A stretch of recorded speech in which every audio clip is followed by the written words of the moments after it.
ടാസ്കിനിടയിൽ Aryan നൂറയോട് kiss ചെയ്യുന്നതായിട്ട് ഇങ്ങനെ വാഗൊണ്ട് കാണിച്ചു. അപ്പോൾ അത് നൂറ പിറ്റേ ദിവസമാണ് ആദിലയോട് പറയുന്നത്.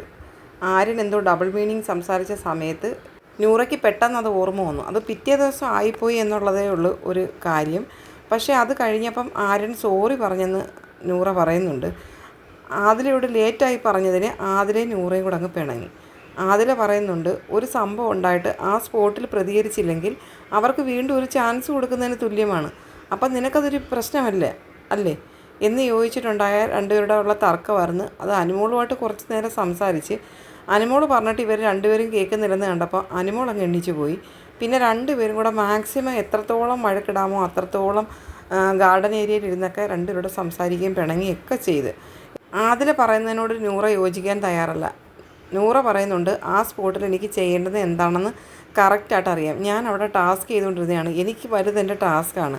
ടാസ്ക് കോൺസെൻട്രേറ്റ് ചെയ്ത് നിൽക്കുന്ന എനിക്ക് എന്ത് ചെയ്യാൻ പറ്റും? അതുകൊണ്ട് ഞാൻ അവനോട് അന്നേരം തന്നെ പറഞ്ഞു, ഇത് കഴിയട്ടെ നിനക്ക് കാണിച്ചു തരാമെന്ന്.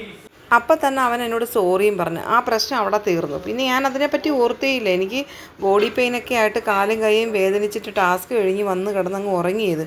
ഞാൻ എങ്ങനെ ഇവളോട് പറയുന്നത് എന്ന് നൂറ പറയുന്നുണ്ട്.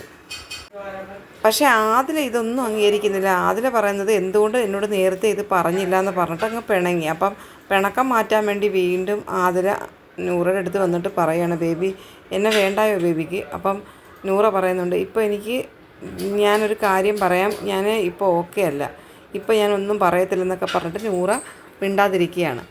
ആദില ഒത്തിരി വട്ടം പറഞ്ഞു നോക്കിയിട്ട് നൂറ കേൾക്കുന്നേയില്ല.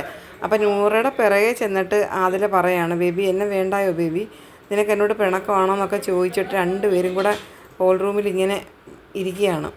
ആദ്യം ബീൻ ബാഗിൽ വന്നിട്ട് നൂറ അവിടെ ഇരിക്കുന്ന ഒക്കെ സമയത്ത് ആദില വന്ന് മുകളിലോട്ട് കിടക്കുന്നുണ്ട്. പക്ഷേ നൂറയ്ക്ക് ഒരു റിയാക്ഷനും ഇല്ലാത്ത കണക്ക് നൂറ ഇരിക്കുന്നുണ്ട്. ഞാനിപ്പോൾ ഓക്കെ അല്ലെന്ന് മാത്രം പറയുന്നുണ്ട്. നൂറയ്ക്ക് ഭയങ്കര ദേഷ്യമുണ്ട്.